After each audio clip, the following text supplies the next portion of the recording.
반갑습니다. 예, 오늘 뭐 보니까 몸도 불편한 분들도 계시고, 그리고 또 새벽부터 또 이렇게 또 하나님께 영광 돌리면서 또 이 시간에도 같이 또 동참하는 분들이 있습니다. 오늘 부활주의를 통해서 여러분들이 소망하는 것들, 그리고 또한 몸이 불편한 분들도 하나님을 의지하고 오늘 예배를 신령과 진정으로 드릴 때 또한 여러분들의 또 모든 그런 건강이나 여러분들 소망이 또 이루어질 줄 믿습니다. 오늘은 부활주일입니다. 제목은 부활과 해방이란 제목으로 오늘 말씀을 나누고자 원합니다. 서로 전후좌우간에 인사하기 바랍니다. 주님은 부활하셨습니다. 우리 인사하시기 바랍니다. 주님은 부활하셨습니다.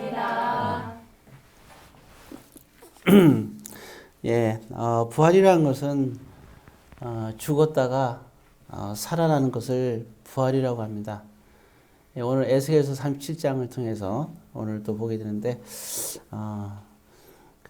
보면은 이제 부활하니까 우리가 보통 이제 뭐 고린도서 15장이나 어떤 다른 말씀을 보게 되는데, 오늘은 우리가 에스겔서 37장을 통해서 보게 되는데, 오늘 이 37장을 보게 되면 하나님의 에스겔 선지자를 통해서 보여주는 것이 있는데, 사람이 죽으면 오래되면은 뼈가 다 말라요.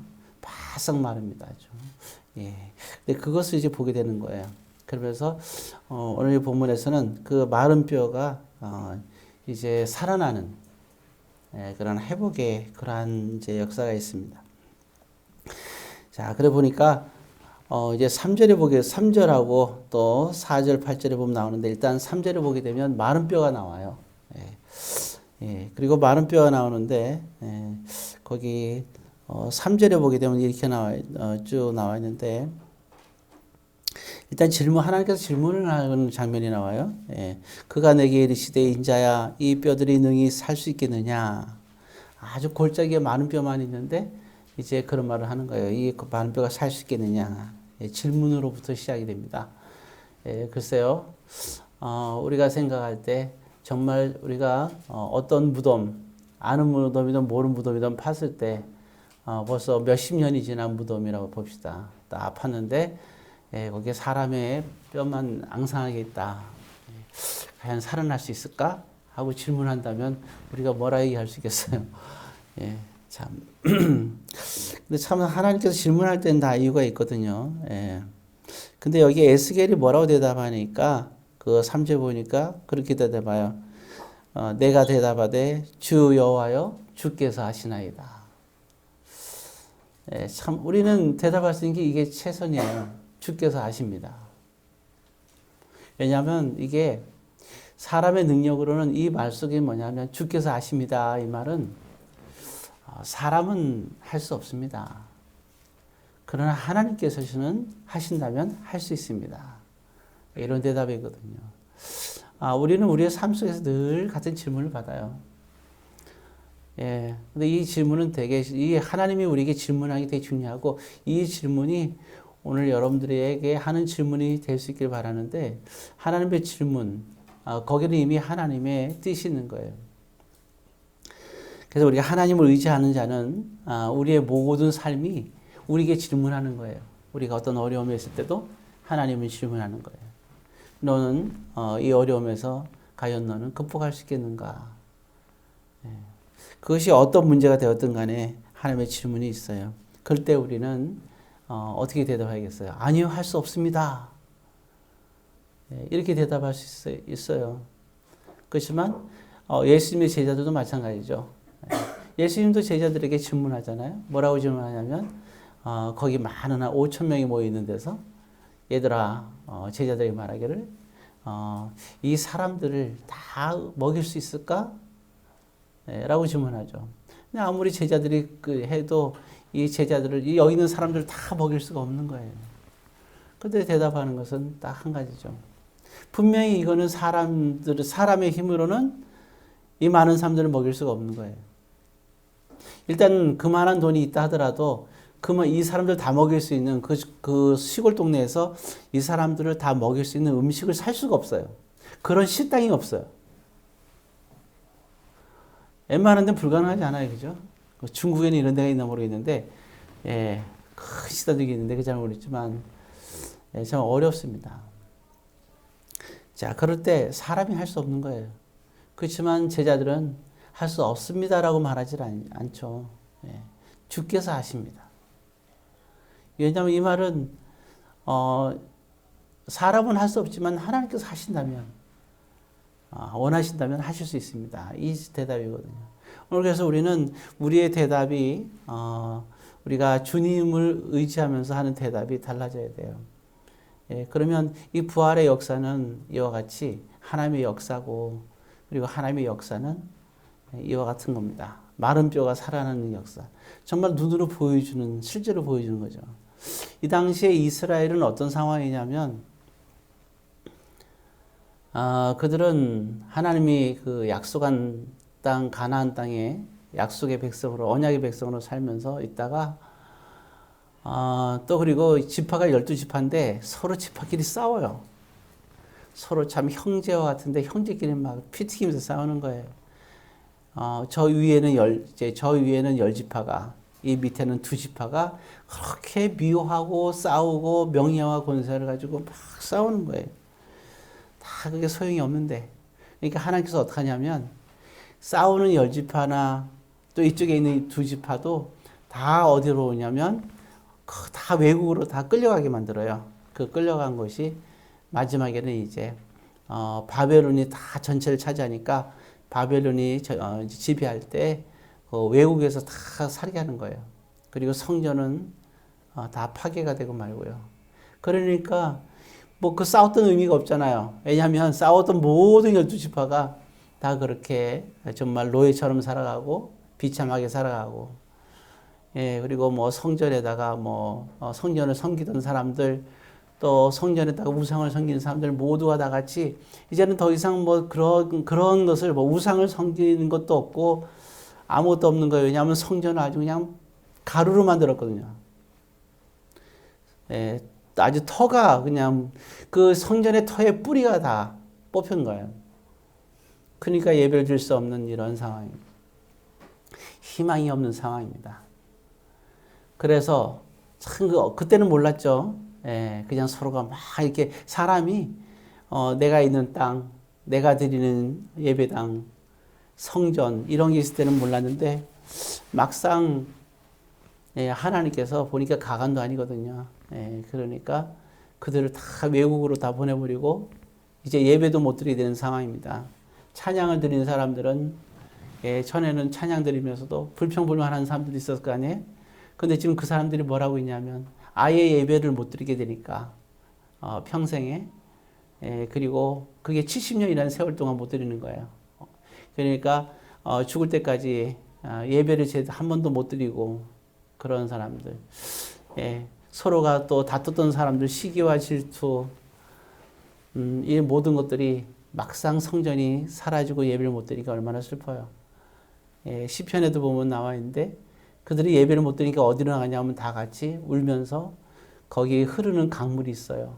예, 바벨론에 그 흐르는 강가가 있는데 그 크게 흐르는 강가에 나가서 예, 이제 거의 노예처럼 사니까 예, 사람들이 이제 그 핍박을 하니까 그 주인들이 피해서 바벨론 사람들이 피해서 강가에 하나둘 모여들어서 그곳에서 찬양하고 예, 그곳에서 기도하고 예, 그리고 또 이 끌려갔을 때 그 찬양으로 잘하는 사람들 있잖아요. 그 사람들은 거기 바벨론 사람들이 좀 힘 있는 사람들이 풍악을 울리면 거기에서 일반 노래로 그들을 위해서 악기를 켜고 그들을 위해서 노래를 부르는 그렇게 전락하고 맙니다.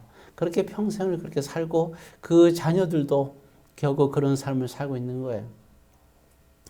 그렇게 되다 보니까 시간이 지나다 보니까 허무한 거죠. 우리가 무엇 때문에 그렇게 싸웠는가? 우리가 무엇 때문에 그렇게 살았는가? 예, 서로 미워하고 시기하고 이런 모든 것들이 쓸모없다는 걸 그때서야 깨닫는 거죠. 이 70년 동안 그게 아무것도 아니었다는 사실을 그 알량한 자존심을 보며 예, 그리고 조금 더 욕심을 내고 서로가 이렇게 영역 다툼을 했던 이런 모든 것들 예, 다 어쩌면 이 본문은 우리에게 많은 것을 시사합니다. 예. 우리도 어쩌면 살면서 하나님이 주신 성전과 그리고 예배와 그리고 또 우리가 사람과 사람 간의 다툼, 갈등, 시기, 미움, 질투, 분노 이것이 얼마나 덧없는 건가. 우리가 인생을 다 살고 나서 70년이 지난 후에 하나님 앞에 선 사람들도 있을 거고 70년 후에 그리고 70년 후에 생각해 보면 우리가 나이가 많이 들어서 지금 여러분들에게 70을 더해보세요. 그래서 하나님 앞에 있는 사람도 있을 거고 그 안에 아니면 이제 하나님 앞에 가기 직전에 그런 모습을 딱 섰을 때 우리가 살아온 그런 것들이 얼마나 덧없는 건가. 예. 그런 참 안타까운 모습들. 오늘 이 모습이 바로 여기 에스겔서의 그런 상황입니다. 근데 하나님께서 이제 보여주시는 거예요. 이때 마른 뼈를 쫙 보고. 그러니까 이스라엘 백성들의 그 모습이 마른 뼈의 죽은 모습이거든요. 그래서 거기서 묻는 거죠. 이것이 과연 회복될 수 있을까? 살아날 수 있을까? 에스겔은 너무나 잘 알고 있어요. 왜 하나님이 이 뼈를 희망도 없는 뼈를 보고 살아날 수 있냐고 묻는지. 그때 에스겔은 주님께서 아십니다. 정말 간절하죠. 하나님을 사모하는 에스겔. 회복되기를 원하는 에스겔이죠. 해안도 많이 올 거고.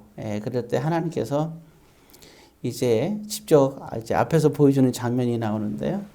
4절부터 8절까지 이렇게 보게 되면 거기 좀 뭐 처음에는 그 이제 마른 뼈가 벌써 힘줄을 생기게 만들고 또 뼈가 서로 이어지게 만들고 그 다음에 또 살이 생기고 가죽이 생겨서 완전히 그러니까 사람을 이제 이렇게 다 회복을 시켜요.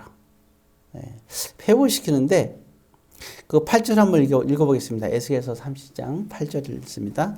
내가 또 보니 그 뼈에 힘줄이 생기고 살이 오르며 그 위에 가죽이 덮이나 그 속에 생기는 없더라. 이제 이게 쉽게 말하면 모든 건강을 다 거기 했어요. 피도 막 흐르게 하고 다 했어요. 심장도 뛰기 시작하고 마치 엄마의 자궁에서 있으면서 하나하나 이게 생기고 했듯이요.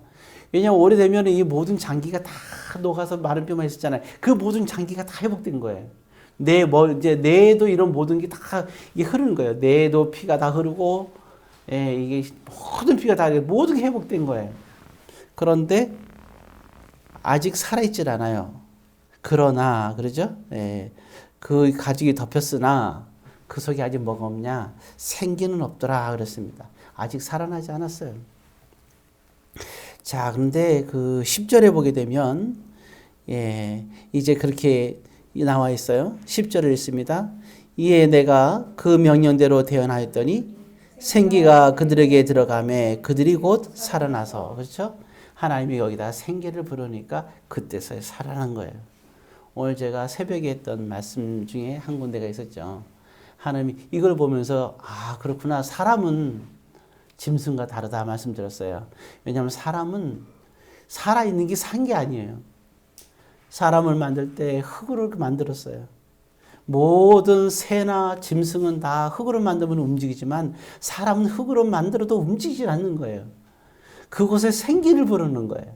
하나님의 생기가 필요한 거예요. 그래서 우리의 그러한 고향이 어디냐? 하나님이에요. 하나님이 우리의 고향이에요. 왜냐하면 우리에게 생기를 넣었을 때 우리는 살아서 움직이는 거예요. 이거 놀라운 거예요. 하나님의 생기가 없으면 우리는 살아갈 수가 없어요.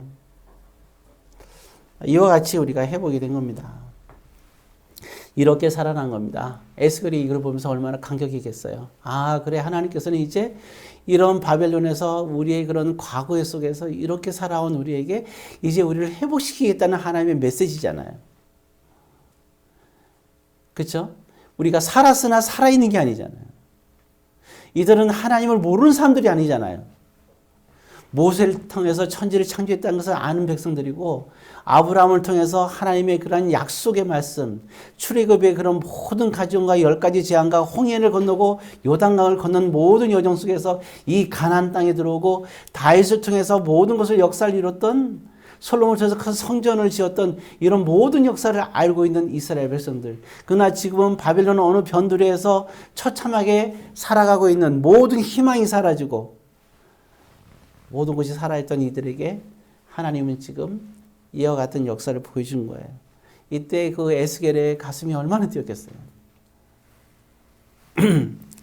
이게 바로 하나님이 다시 살리는 역사죠. 이게 뭐예요? 다시 마른 뼈에서 만든 거는 하나님이 인간을 창세기 2장에 사람을 창조하는 장면이 나오거든요. 예, 그 참 놀라운 일이에요. 오늘 새벽에도 창세기 2장을 봤잖아요. 창세기 2장 7절에 이렇게 나왔었어요. 여호와 하나님이 땅의 흙으로 사람을 지으시고 그 다음에 생기를 그 코에 불어넣으시니 사람이 생명이 되니라. 창세기 2장의 말씀입니다. 예, 그래서 사람이 이렇게 탄생하게 된 거예요. 오늘 이렇게 사람을 창조하셨어요. 근데 오늘 여기에 그 에스겔에서는 사람을 다시 다 죽은 사람을 다시 이렇게 해서 흙으로 만들듯이 모든 걸 회복시키시고 그 다음에 하나님께서 생기를 불어넣어서 사람이 이제 살아나는 이거를 보여주는 거예요. 결국 이거는 그 창세기 2장에서는 처음에 저와 여러분들을 창조하신 것을 보여주시는 거고, 그죠? 이게 우리는 알아야 돼요. 하나님의 생기가 없으면 살아나서 우리가 다시 살아나는 거죠. 다시 지금 이게 에스겔에서는 이렇게 허무한 인생을 살고 욕심 많은 인생을 살다가 이제는 모든 것이 끝난 세계에서 하나님께서 다시 회복시키시는 이걸 재창조라고 하는 겁니다. 하나님이 다시 한번 기회를 주는 거예요. 우리가 참 맨 인생의 마지막에서 후회하면 무슨 소용이 있겠어요? 그러나 아직까지 이스라엘 백성들에게는 하나님께서 기회를 준 거예요. 오늘 이 다시 살리는 역사가 이 재창조가 바로 뭐예요? 부활이라는 거 아니겠어요? 재창조는 부활이에요. 그럼 이 재창조의 역사는 어떻게 시작되느냐? 계속해서 이어지고 있는 거예요. 오늘 저와 여러분들에게도 이 재창조 역사가 일어나고 있는 거예요. 그래서 오늘 저와 여러분들에게서는 아주 그런 역사가 있듯이 오늘 이 시간이 우리 부활주일인데 오늘 이 시간을 통해서 새롭게 여러분들이 정말 하나님께서 만드신 하나님의 생기로 우리는 뭐가 필요해요? 하나님의 생기가 필요한 거예요. 하나님의 생기로 여러분들이 다시 태어나길 바랍니다. 그래서 우리가 70년 후에는 하나님 앞에 섰을 때 떳떳할 수 있도록. 자, 그건 우리가 먼저 생각할 필요가 있어요. 9절, 10절, 11절, 12절 쭉 나오는데, 예, 거기에 보게 되면 과거에 어떤 모습이었는지가 나와 있어요. 예. 먼저 보게 되면, 에서 9절을 한번 읽어보면 9절이 상당히 기네, 그죠? 이제 나중에 여러분들 읽어보시고, 예, 먼저 보게 되면 살아나게 하는데, 일단은 이렇게 나와 있어요. 9절 맨 끝에서 세 번째 줄 보면, 예, 이 죽음을 당한 자에게 붙어서 살아나게 하라. 그런 말씀이 있어요. 죽음을 당한 자. 여러분 참 우리가 살아있으나 살아있는 게 아닙니다. 우린 죽음을 당한 자가 될 수가 있어요. 어떤 게 우리가 죽음을 당한 자일까요? 특별히 보게 되면 12절에도 쭉 내에서 나오는데 결국은 죽음을 당한 자. 오늘 이들의 그 상태를 보여주는 거예요. 결국에는 그들은 지금 어디 있느냐? 하나님의 성전을 떠나 있는 자들이에요. 그래서 그들은 다 바벨론 객지에서 다 같이 있습니다. 이제 더 이상 하나님에서 오늘 우리 찬양에 참 아름다웠던 것 같아요. 감사하고 되게 감격적이었어요. 그런데 이와 같이 또 우리가 오늘 읽을 때 보니까 글씨도 예쁘게 이렇게 탁 써 있는데 이런 것들이 다 아까 기도에도 나왔지만 모든 성도들의 기도와 헌신으로 또 우리가 예배 드릴 때 모든 성도들이 어려운 가운데서도 여러분들이 주의 전에 나와서 예배를 드린 거 아니에요? 이런 모든 희생과 헌신 이러한 것들 하나님을 위한 거 아니겠습니까? 하나님을 위해서. 그런데 하나님을 위해서 성김과 봉사도 할 수 없는 그러한 상태.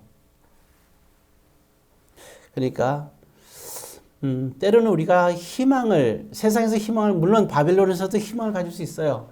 왜냐하면 바벨론에서도 높은 위치에 올라간 사람도 있어요. 다니엘 같은 사람들도. 그리고 또 에스더 같이 높은 위치에 올라간 사람들도 물론 있어요. 그러나 그들에게 가장 그런 것들이 희망일 수 있고, 물론 그런 게 희망이죠. 왜냐하면 모르드게라는 사람이 에스더를 그렇게 그 위치에 올리도록 희망을 가졌으니까. 물론 거기는 하나님의 뜻도 있었어요.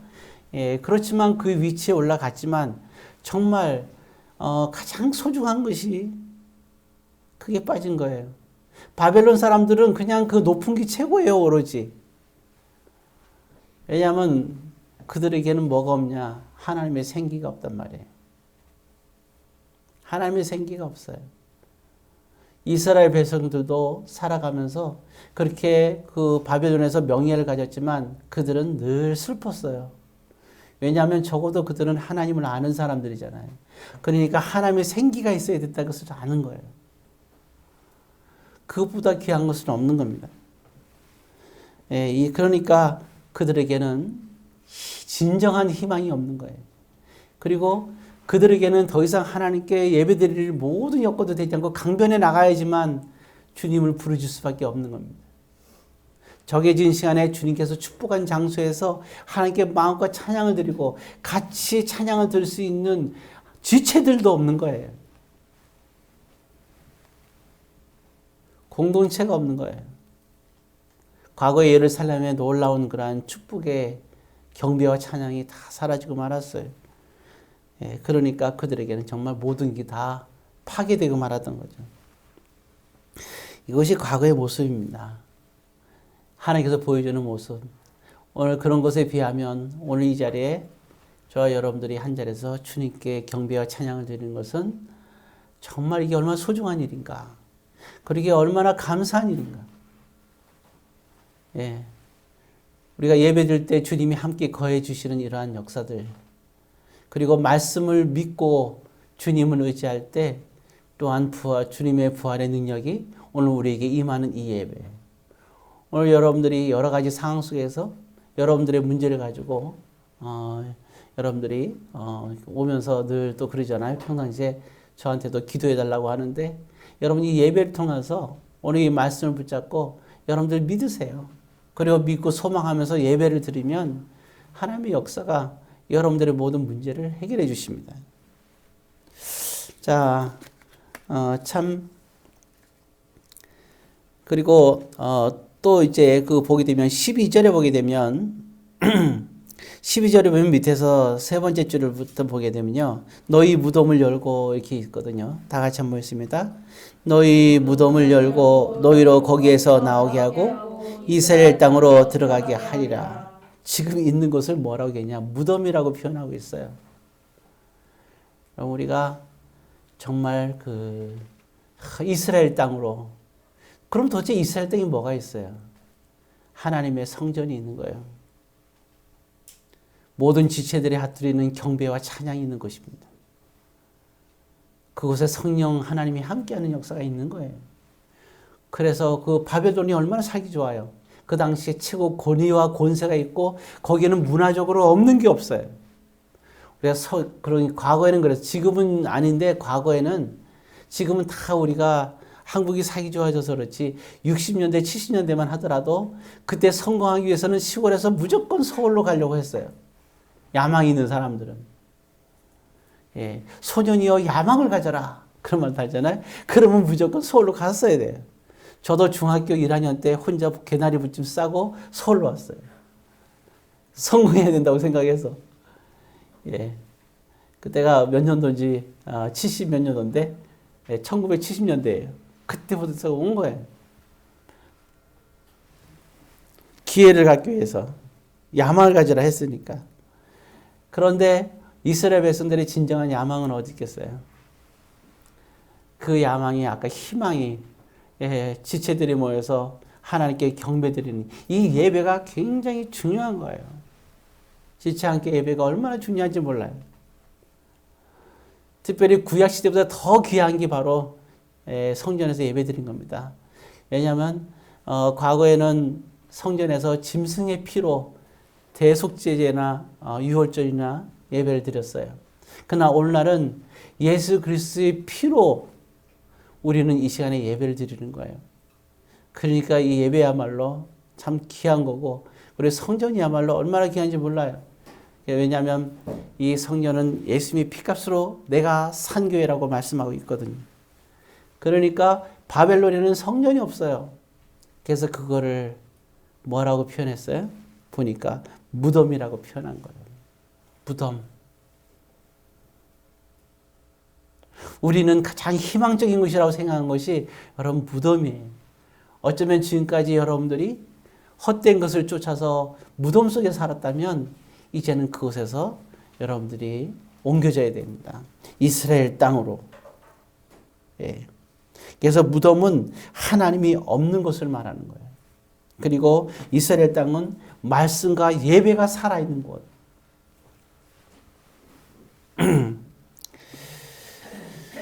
예, 그래서 우리가 여호와의 말씀이 우리에게 임해야 됩니다. 그래서 이 말씀이 임했을 때 14절의 말씀에도 나오지만 주님의 말씀이 임했을 때 우리가 살아나는 거예요.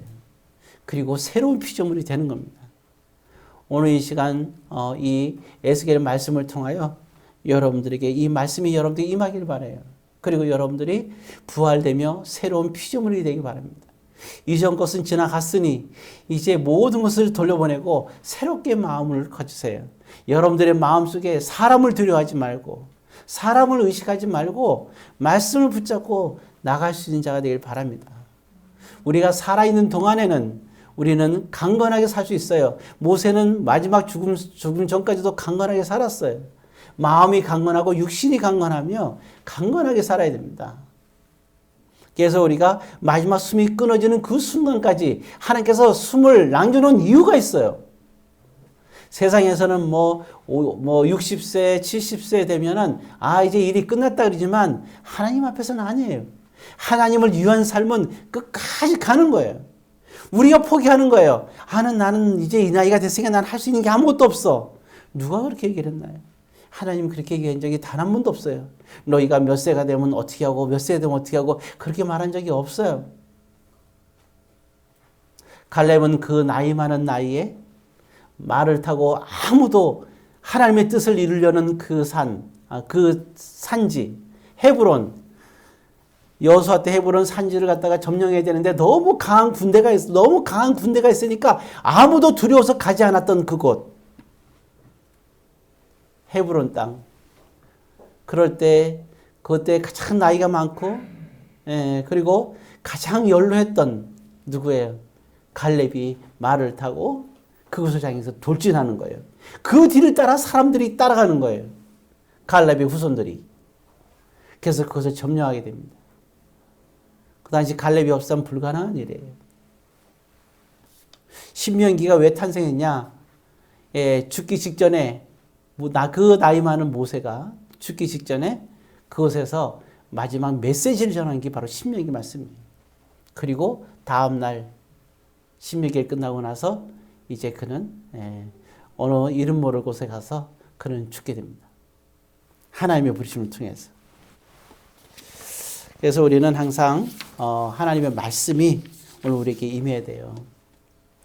우리가 많은 믿음의 사람들도 가만히 어느 날 있다가 특히 루터 같은 분도 들려오는 거예요. 무슨 예배 시간도 아니에요. 로마서의 말씀이 이렇게 들리는 거예요. 그때만 해도 신앙의 갈등을 무지하게 느꼈던 사람이 바로 루터라는 사람이거든요. 근데 문득 가만히 있는데 그 로마서의 말씀이 로마서 10장의 말씀이 쫙 들리는 거예요. 누가 읽었는지 10장, 11장, 12장, 13장 이렇게 읽었겠죠? 쫙 들리는 거예요. 거기에서 그 말씀이 자신에게 꽉 와닿는 거예요. 그 말씀을 꽉 붙잡았어요. 그게 생명을 걸고 주의 말씀으로 그가 나아가고 그리고 벽보문에다 95개 조항을 그의 뜨거운 그 열정을 그 글을 적어서 거기다 벽보에다 딱 붙인 거예요. 비덴베르그. 그게 오늘 세계를 변화시켰어요. 말씀이 임하는 였어요. 어거스틴도 말씀을, 로마서의 말씀이 들리는 걸 듣고 그도 충격을 받은 거예요. 여러분, 말씀이 들린 거예요. 이 에스겔도 하나님의 말씀이 들린 거예요. 엘리야도 가장 힘들 때 은밀한 하나님의 말씀이 들렸던 거예요. 오늘 저와 여러분들에게는 이 성경 말씀이 하나님의 말씀이에요. 말씀이 육신이 되신 분이라 그랬잖아요. 그러니까 이 말씀이 여러분들에게 드릴 때 이 말씀 붙잡으면 그것이 하나님의 역사가 나타나는 겁니다. 예, 거기서 우리는 새로운 피조물이 될 수 있어야 돼요. 자, 이제 또 한 가지 중요한 것은 이제 정리를 좀 해야 되겠는데요. 거기 17절에 보게 되면 이런 말이 나왔어요. 17절에, 자, 17절 같이 씁니다. 그 막대기들을 서로 합하여 하나가 되게 하라. 내 손에서 둘이 하나가 되리라. 이게 그렇게 다퉜던, 지체 간에 그렇게 다퉜던, 아까 그랬죠? 10지파, 2지파 그렇게 다퉜다고. 그러면서 뭐 회복시키면서 하나님께 하신 말씀이 뭐냐면 두 막대기를 비유해서 딱 합치라고 그런 거예요. 그게 지파라는 얘기죠. 그러니까 이거는 성도 간에 하나가 되라는 거예요. 내가 너희를 용서하고 회복시키니까 생기를 주고 무덤에서 이스라엘 땅으로 다시 시키니까 이제 더 이상 싸우지 말고 성전에서 하나로 되니까 하나가 돼서 이스라엘 땅을 향해서 가라는 거예요. 가도록 길을 열어줄 테니까. 정말 그래서 고레스 왕 때 에스라 느헤미야서에서 이제 가는 거예요. 이스라엘 땅으로. 그게 바로 에스라 느헤미야서예요. 성경이. 에스겔에서 미리 이것을 하나님께서 얘기해 주시는 거예요. 하나가 되라는 거예요. 이 에스겔 말씀은 그래서 굉장히 귀한 겁니다. 오늘 저와 여러분도 마찬가지예요. 우리가 서로가 하나 되지 못한다면 결국 우리는 무덤 속에 있는 것과 똑같은 거예요. 하나가 돼야 되는 거예요. 언제까지? 영원히. 베드로가 그러자 몇 번까지 용서해 줄까요? 끝없이. 끝없이 용서하는 거예요. 그래서 23절에 그러는 거예요. 그러면 그들은 내 백성이 되고 나는 그들의 이제는 하나님이 되리라. 무덤에 있을 때는 그러지 않았어요. 그러나 이제는 회복시켜 주겠다는 거예요. 하나님이 이 말씀을 듣고 계속 우상들과 이제는 그 너희들이 백성이 되니까 우상들과 가증한 물건들과 모든 죄악, 그래서 뭐라냐면 이것들은 자기를 더럽히는 것이다. 이것으로부터 해방시켜준다는 거죠. 그러니까 너희들은 내 규례를 준수하고 내 율례를 지키고 결론적으로 너희들은 나 이제 언약 백성이 되는데 마지막 당부가 25절의 당부입니다.